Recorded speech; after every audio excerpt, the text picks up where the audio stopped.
Welcome to Lost Relation Chronicles. There I was, minding my own business and taking a leak, when some guy yelled at me to knock it off. So, I figured I'd better explain why I was relieving myself on a grave. It all started with my best sales rep over the last few years. Henry Carter was a 35-year-old salesman with a territory about 1,000 miles from the home office outside New York City. He had been living with his girlfriend in a small house he rented when he got assigned the territory 4 years ago. Henry excelled at sales for Silver Software Services, specializing in custom programming for manufacturing companies, and he made a decent income. His customers liked him, and there were never any complaints sent to the home office. To be specific, a few customers even asked me, his boss, Ethan Grant, if they could poach him. Naturally, I told them I would never let him go. He was too valuable and too good at what he did. Henry relished the attention and praise, but it also made him a bit too cocky for my taste. Normally, I would have addressed that attitude, but he was responsible for 40% of my department's sales, so I did what any good manager would do. I ignored it. His girlfriend, Maya Vitali, was 10 years younger than him and beautiful, 5 feet 4 inches with soft blonde hair and clear blue eyes, hailing from northern Italian ancestry. Unfortunately, she was completely captivated by him. To Henry, she was just eye candy who was good in bed. While he might have felt something for her, his self-love took precedence. Due to this self-absorption, he was a player and relentlessly pursued other women. He didn't chase women in his hometown. He followed the old adage, don't mix business with pleasure. But that rule went out the window when he was over 300 miles from home, where he would turn into a snake, trying to hook up with anyone who showed interest. He wasn't after just anyone. He sought out young, attractive women who seemed attracted to him. Whether married or single, to him, they were just options available for the taking. Yeah, I know, it was foolish. He had a gorgeous young woman at home who would do anything for him, completely devoted and in love. The difference? She was loyal to him, while he was only loyal to himself. He had a different woman in his bed every time he traveled. Like I said, he was a snake. It was December, and time to travel to the home office in New York State for our annual sales meeting and holiday party. He had taken his girlfriend, Maya, to a couple of these parties early in their relationship. Maya was young, didn't know anyone he worked with, and hadn't developed the social skills to start a conversation with strangers. Most of the people we worked with did not go out of their way to make her comfortable with them, as they felt Henry should have extended himself to help her become comfortable in his setting. The end result was that Maya stayed in their room most days and only ventured out if he took her somewhere. Since he really didn't want Maya hanging around and cramping his style, he went out of his way to make her feel bored and uncomfortable with the people he worked with. It was at one of these parties I met her. I remember seeing her sitting at an empty table looking lost. I asked her to dance. Sometime that week, I lost my heart to her, but I couldn't tell her. Besides, she only had eyes for Henry, and he was my best salesman. I couldn't risk messing with his girlfriend. She lasted 2 years attending these events and then didn't want to accompany him anymore. He was a great actor. He pleaded, cajoled, and begged her to attend. He almost cried, but then realized she might give in if he did and go. So he pretended to give in and let her stay home with the promise to call her every day, but not at night because he might be getting lucky with another female. For the next couple of years, he worked his way through all the young unattached females, and some attached ones, at these parties. Did I tell you before he was a snake? That's right, a snake with a great big ego and a good line of bullshit. I was his confidant, so he told me, at the 5-year mark, that Maya started the marriage and children talks. No, he wasn't anywhere near ready to settle down and do the married man thing. Hell, Maya was screwing his brains out every time he was home, and there were a bunch of too. Nightstands while was on the road. What man in his right mind would want to get married and pass that up? He said. Twice a year it was my job to ride along with all the salesmen under my supervision. Henry was one of those. I timed my trips to meet him at his home, and then stay a couple of days in his town before taking a week to travel with him. I got to know Maya during these visits and saw the way Henry treated her and how much she loved him. I made a special place for her in my heart, and because of these feelings, I began hating Henry a lot more. Well, eventually he gave in to her constant hints about marriage. He bought Maya a ring. It was a small engagement ring that he said was perfect for the size of her hand. He gave it to her in June and promised that they'd set the date in the near future. My heart went out to Maya. There she was, as happy as could be, and I was sad for her. I just knew that Henry would someday break her heart, just as mine was suffering now. She was so happy. She did everything sexual he suggested. They tried everything. He stayed fat and happy, and kept putting off a date for them to marry. He also kept on betting anything and everything available while on the road. You probably wonder how I knew all about their love life. Well, Henry loved to brag. He told all the other salesmen, and I was also aware of these stories. The other guys treated him like a hero. I got sick to my stomach concerned about how it would affect Maya because it would eventually come out to hurt her. Christmas was rapidly approaching, and the company had set the dates for their annual sales meeting and holiday party. Henry told Maya the dates he would be gone with an extra week added on. About 2 weeks before heading to the main office, he took a quick trip around his sales territory. He wanted to visit all his major customers and just touch base with them before the office meeting. He wanted no surprises caused by unhappy customers. He also spent part of the time visiting some of his various girlfriends. Hell, it was Christmas, and he wanted to give them some small gifts as well as getting some of their gifts. By the time he was done, it was a wonder he could get an erection. When he got back home from his customer trip, Maya was sick with a stomach virus. He slept in the guest bedroom because he didn't want anything to interfere with his headquarters trip. He had plans for that trip. He was gone for 2 weeks, 1 week of which was actually the headquarters visit and Christmas party. The next week was pure sex. He had connected with a couple of girls that were roommates. They spent most of that week in bed in the girls' apartment. He walked around with a smile of satisfaction on his face all that second week. A couple of times, he shared his girls with some of the other guys at the headquarters. The girls walked funny afterwards, but they were smiling from ear to ear. Finally, his extra week was up, and he had to return to Maya. He sort of hoped she wouldn't be too horny because he was tapped out and needed some extra time to recover, as he told the guys. It was funny, but on the plane ride home, he actually started to picture being married to Maya and having some little rugrats running around the house. He dreamed of how much he might actually like being married and a dad. I guess a guy gets those kinds of thoughts when he's all screwed out from a week of pure sex. Hey, that much sex almost stops being fun and starts resembling work, and besides, he was getting older.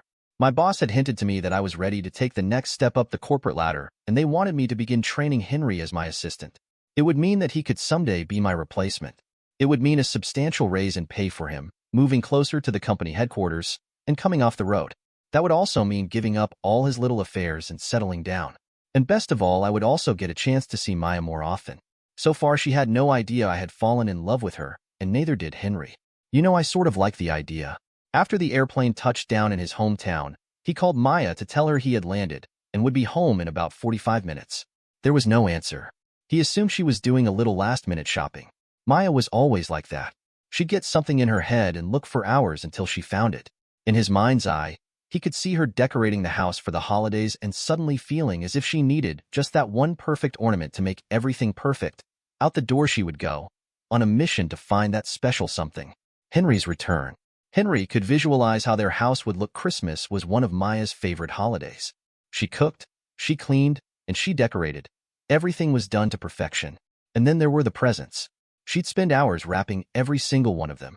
Hell, the gift wrapping services at the mall were no match for her wrapping talents. Each present was wrapped with love by her for her man. As Henry got closer and closer to their home, he realized that he maybe did love her after all. Being settled down with one woman didn't seem like such a bad idea. A little chip off the old block running around and calling him dad, he could get used to that. Rounding the corner onto his street, he noticed his house was dark. Maya must still be out shopping, he thought. She'll really be surprised when she gets home and finds me waiting. He pulled in the driveway and drove into the now opening garage. None of the outside decorations were up yet. Maya must have left them for him to put up. Henry walked in the side door calling out, "I'm home." There was no answer. He turned on the kitchen lights. There was no sign of any dinner. He opened the refrigerator to get a beer. The refrigerator was empty. He ran through the rest of the downstairs. There were no Christmas decorations, no tree, no nothing. The house looked as if no one had lived in it in months. But that was impossible because he had only been gone 3 weeks. He checked upstairs. Again, there were no signs that anyone had been living here recently. He opened the bedroom closet to change into some fresh clothes and noticed Maya's side was empty. He pulled open her dresser drawers, empty. He ran through the upstairs looking for anything that was hers. Nothing. All her belongings were gone. Suddenly, he knew Maya was gone. He felt a deep longing in his soul. Suddenly, something told him she was gone for good. He went back downstairs with a heavy heart. He picked up the phone and dialed Maya's cell phone. It went straight to voicemail. It was either turned off or out of range. On the kitchen counter, he noticed some papers. There was an envelope addressed to him in Maya's handwriting on the top. The pile consisted of some official-looking letter and other papers.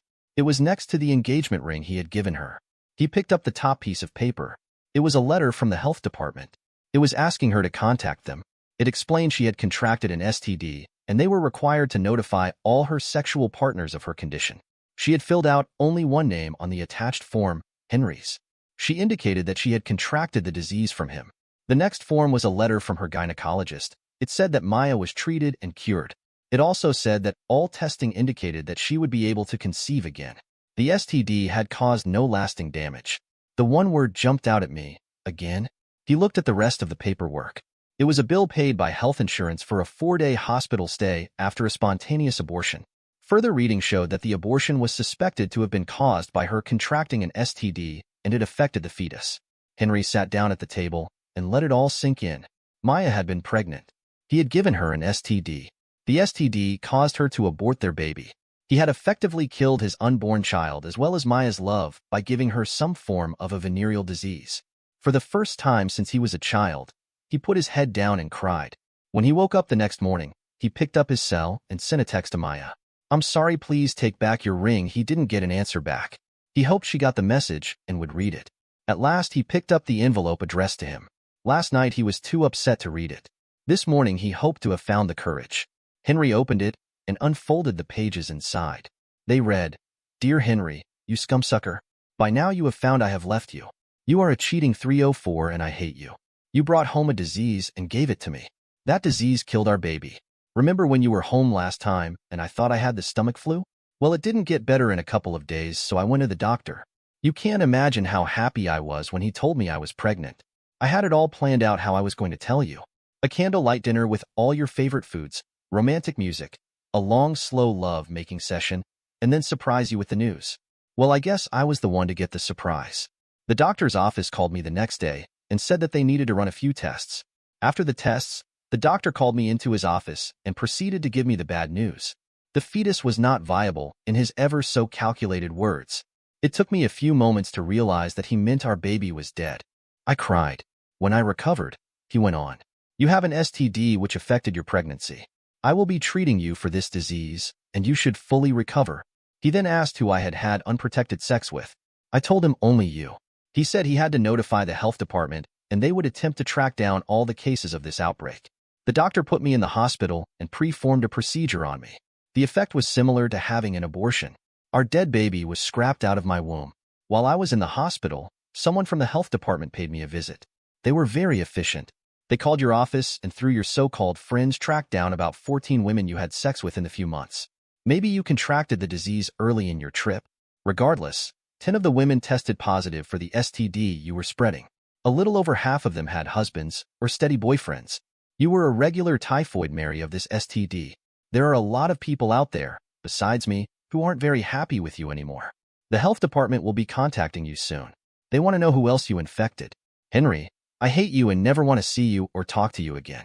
I am moving out of the area and will be getting on with my life without you. I have left a video I took with some new friends to show you how done I am with you. I am. Screw you. Baby killer. Maya. A CD fell out of the envelope. When he played it, it showed Maya having sex with 4 different guys, not all at once but at different times. The only thing the scenes all had in common was that the videos were taken in his bedroom. At first, Maya just lay there looking at the camera and letting the guy do her. About 10 minutes into each segment of the film, Maya started participating. By the time the CD ended, Maya was completely enjoying herself. She let all 4 of them have her. This was no longer the Maya Henry knew, but a complete 304. And he had made her that way.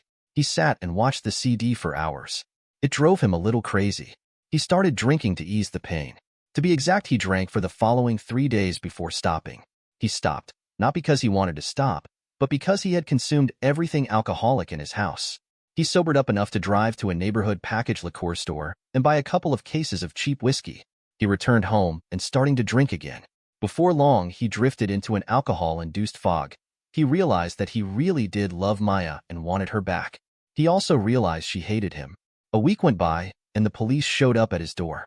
Ethan, his boss, was getting calls from company customers saying that Henry was a no-show for appointments.